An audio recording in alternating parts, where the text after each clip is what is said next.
உள்நாட்டுக்கு ஒரு அமித்ஷா, வெளிநாட்டுக்கு ஒரு ஜெய்சங்கர், நிதிக்கு ஒரு நிர்மலா சீதாராமன், பாதுகாப்புக்கு ஒரு ராஜ்நாத் சிங், உள்நாட்டிலும் வெளிநாட்டிலும் அலற வைக்கும் மோடியின் 4வர் படை. இந்த படை போதுமா? இன்னும் கொஞ்சம் வேண்டுமா? பாரத பிரதமர் நரேந்திர மோடி தலைமையிலான அமைச்சரவை நாட்டின் உள்நாட்டு பாதுகாப்பு, வெளியுறவு, பொருளாதாரம் மற்றும் தற்காப்பு ஆகிய முக்கிய தூண்களை கட்டிக் காக்க அனுபவம் வாய்ந்த மற்றும் திறன்மிக்க தலைவர்களின் ஒரு வலுவான குழுவை கொண்டுள்ளது. மோடியின் 4வர் படை என்று வர்ணிக்கப்படும் இந்த 4 மூத்த அமைச்சர்களும் தத்தம் துறைகளில் தனித்துவமான தலைமை பண்புடன் செயல்பட்டு இந்தியாவின் நிலையை உள்நாட்டிலும் உலக அரங்கிலும் உயர்த்தி வருகின்றனர். இந்த 4வர் அணியின் செயல்பாடு, அவர்களின் ஆளுமை மற்றும் நாட்டின் எதிர்கால பயணம் குறித்து விரிவாகக் காண்போம். 1. உள்நாட்டுக்கு ஓர் அமித் ஷா, உள்துறை அமைச்சர். இந்தியாவின் உள்துறை அமைச்சர் அமித் ஷா தனது அதிரடியான செயல்பாடுகளாலும் உறுதியான தேசிய பாதுகாப்புக் கொள்கைகளாலும் அறியப்படுகிறார். இவர் உள்நாட்டு பாதுகாப்பை உறுதி செய்வதில் எந்த சமரசத்திற்கும் இடமளிக்காதவர். ஜம்மு காஷ்மீரில் சரத்து 370 நீக்கியது இவரது ஆட்சிக் காலத்தின் மிக முக்கியமான முடிவாகும். இந்த கொள்கை காஷ்மீரில் பிரிவினைவாதம் மற்றும் பயங்கரவாதத்திற்கு துணை நின்ற சக்திகளை முடக்கி அம்மாநிலத்தில் கல்லெறி சம்பவங்கள் சுத்தமாக குறைய காரணமாக அமைந்தது. நக்சலைட்டுகள் ஆதிக்கம் செலுத்தி வந்த சத்தீஸ்கர், ஜார்க்கண்ட் போன்ற பகுதிகளில் உறுதியான நடவடிக்கை எடுத்ததன் மூலம் நக்சல் அச்சுறுத்தலை ஒடுக்கி பல பகுதிகளை அரசின் கட்டுப்பாட்டின் கீழ் கொண்டு வந்தார். இவர் வளர்ச்சி திட்டங்களை முன்னெடுப்பதன் மூலமும் எல்லை பகுதிகளில் பாதுகாப்பு உள்கட்டமைப்பை வலுப்படுத்துவதன் மூலமும் உள்நாட்டு பாதுகாப்பு பிரச்சினைகளை வெறும் சட்டம் ஒழுங்கு பிரச்சினையாக பார்க்காமல் ஒரு ஒருங்கிணைந்த தேசிய பாதுகாப்பு கொள்கையாக கையாள்கிறார். அது மட்டுமின்றி தேர்தல் நேரத்தில் ஒரு மிகச்சிறந்த ராஜதந்திரையாக பாஜகவின் வெற்றிக்கு வியூகம் வைக்கிறார். இவரது வியூகம் பெரும்பாலும் வெற்றி பெற்று காங்கிரஸ் இல்லாத பாரதம் என்ற நிலையை நோக்கி சென்று கொண்டிருக்கிறது. 2. வெளிநாட்டுக்கு ஓர் ஜெய்சங்கர், வெளியுறவுத்துறை அமைச்சர். இந்தியாவின் வெளியுறவு கொள்கைகளுக்கு ஒரு புதிய தைரியத்தையும் திசையையும் கொடுத்தவர் ஜெய்சங்கர்.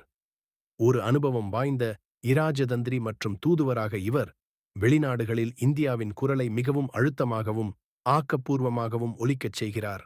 சர்வதேச அரங்கில் இந்தியாவின் வெளியுறவு கொள்கை எந்த ஒரு வல்லரசுக்கும் அடிபணியாமல் தேசிய நலன்களே முதன்மையானது என்ற கொள்கையின் அடிப்படையில் செயல்படுகிறது.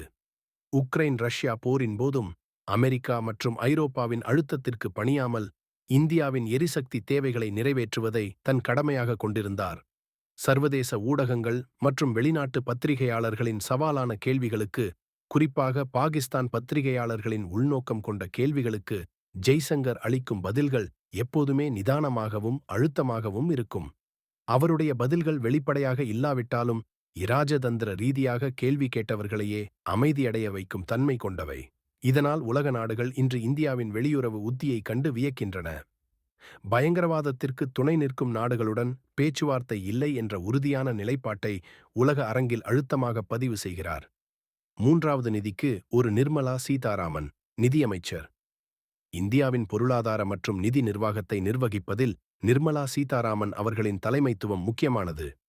இந்திரா காந்திக்கு பிறகு இவர் இந்தியாவின் முதல் முழுநேர பெண் பாதுகாப்புத்துறை அமைச்சராக பதவி வகித்தார். தற்போது நிதியமைச்சராக பொறுப்பு வகிக்கும் இவர் தொடர்ந்து அதிகபட்ச எண்ணிக்கையிலான பட்ஜெட்களை தாக்கல் செய்து சாதனை படைத்து வருகிறார். கொரோனா பெருந்தொற்றுக்கு பிந்தைய பொருளாதார மீட்சி மற்றும் சீர்திருத்தங்களை இவர் திறம்பட கையாண்டார். குறிப்பாக GST வருவாயை 1.8 லட்சம் கோடிக்கு மேல் நிலைநிறுத்துவதற்கும் மூலதன செலவினத்தை அதிகரிப்பதன் மூலம் பொருளாதார வளர்ச்சிக்கு வித்திடுவதற்கும் இவர் பணியாற்றியுள்ளார். வருமான வரிச் சட்டத்தில் ரூபாய் 12 லட்சம் வரை விலக்கு அளித்தது போன்ற முடிவுகள் நடுத்தர மற்றும் குறைந்த வருமானம் கொண்ட மக்களுக்கு பெரும் நிவாரணம் அளிக்கும் வகையில் அமைந்தன. 4. பாதுகாப்புக்கு ஒரு ராஜ்நாத் சிங், தற்காப்புத்துறை அமைச்சர். இந்தியாவின் பாதுகாப்புத்துறை அமைச்சராக ராஜ்நாத் சிங் இராணுவ நவீனமயமாக்கல் மற்றும் தற்சார்பு இந்தியா திட்டத்தை இராணுவத்துறையில் செயல்படுத்துவதில் தீவிரம் காட்டி வருகிறார். இராணுவ தளவாடங்கள் உற்பத்தியில் தற்சார்பு தன்மையை அடைவதை இவர் இலக்காக கொண்டுள்ளார். இராணுவ இறக்குமதிகளை படிப்படியாக குறைத்து உள்நாட்டு தயாரிப்புக்கு ஊக்கமளித்து வருகிறார்.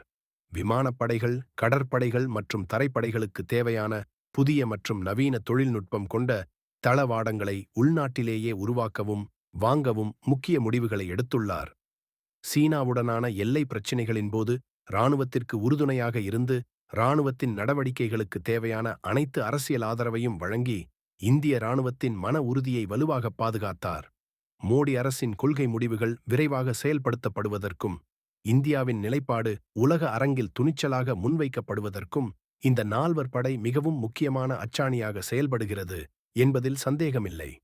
இந்தியாவின் வெளியுறவு, உள்துறை, நிதி மற்றும் பாதுகாப்பு ஆகிய 4 முக்கிய துறைகளில் திறமையான, நம்பிக்கைக்குரிய, விசுவாசமான தலைவர்கள் இருப்பதால் மோடியின் தலைமையின் கீழ் அரசாங்கம் மிகவும் பலத்துடன் செயல்படுகிறது.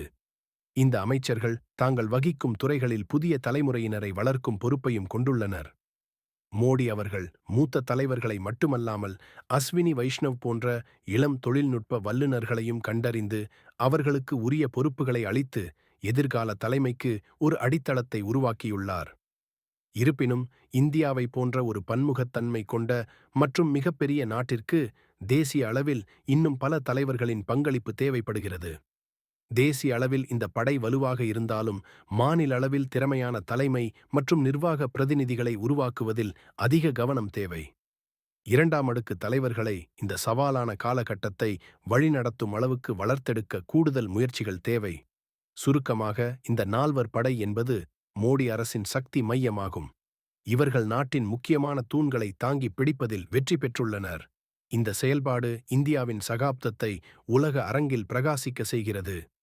இருப்பினும் இந்த வெற்றி நிலைத்து நிற்க எதிர்காலத்தில் இந்த தலைவர்களின் வரிசையை மேலும் வலுப்படுத்துவதும் விரிவுபடுத்துவதும் அவசியம்.